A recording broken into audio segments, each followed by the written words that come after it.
Bonjour à toutes et à tous, je vous remercie beaucoup d'être avec nous ce matin au rendez-vous de votre émission 100% marché financier.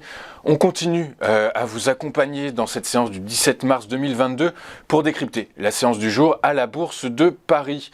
La Bourse de Paris qui actuellement prend 0,39% à 6614 points. Dans cet environnement, quelles sont les valeurs à suivre tout particulièrement ? Eh bien, pour répondre à cette question, je suis en duplex et en direct avec Antoine Fraisse-Soulier. Bonjour Antoine. Bonjour et bonjour à tous. Bonjour, je rappelle que vous êtes Financial Market Analyst chez eToro et que avec vous aujourd'hui, on va commencer par analyser Veolia. Veolia qui a publié ses résultats pour l'exercice 2021 et ses guidance pour l'exercice 2022. Et le moins qu'on puisse dire, c'est que tout est très bien orienté, Antoine. Oui, effectivement. Alors, le groupe de services aux collectivités Veolia a vu ses résultats rebondir en 2021 grâce notamment au rachat de la majeure partie des activités de son concurrent Suez. Alors, le résultat net a été multiplié par 4. Il a atteint 404 millions d'euros contre 89 millions en 2020. L'EBITDA, lui, s'est inscrit en hausse de 16% et le chiffre d'affaires a progressé, lui, de quasiment 10% à 28 milliards. Alors, c'est vrai que ce sont des chiffres qui sont supérieurs aux attentes des analystes dans la globalité. Et puis, le groupe a dit être bien protégé face à l'inflation actuelle grâce à son modèle contractuel tarifaire qui s'applique à près de 70% de son chiffre d'affaires et aussi grâce à sa politique de couverture des achats énergétiques.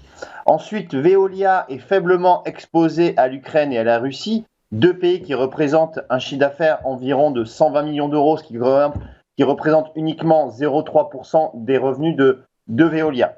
Ensuite, en termes de perspective pour l'année 2022, eh bien, Veolia table sur une solide croissance de son chiffre d'affaires, puisque le chiffre d'affaires est attendu en hausse de quasiment plus de 5% et l'EBITDA une hausse comprise entre 4 et 6%.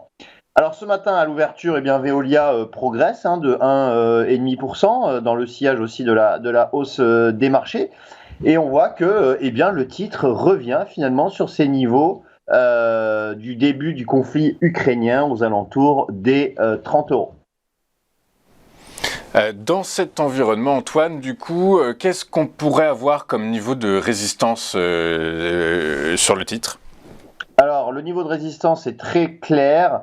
On est tout proche, c'est un niveau qui se situe à 30,30 €. On est à quelques encablures de ce niveau de résistance. D'accord. Et si le cours était amené finalement à replier, quel support il faudrait avoir en tête ? Eh bien, si le cours venait à se replier, on aurait un support qui est assez éloigné, à peu près à une dizaine de pourcents, qui se situe à 27,50 €.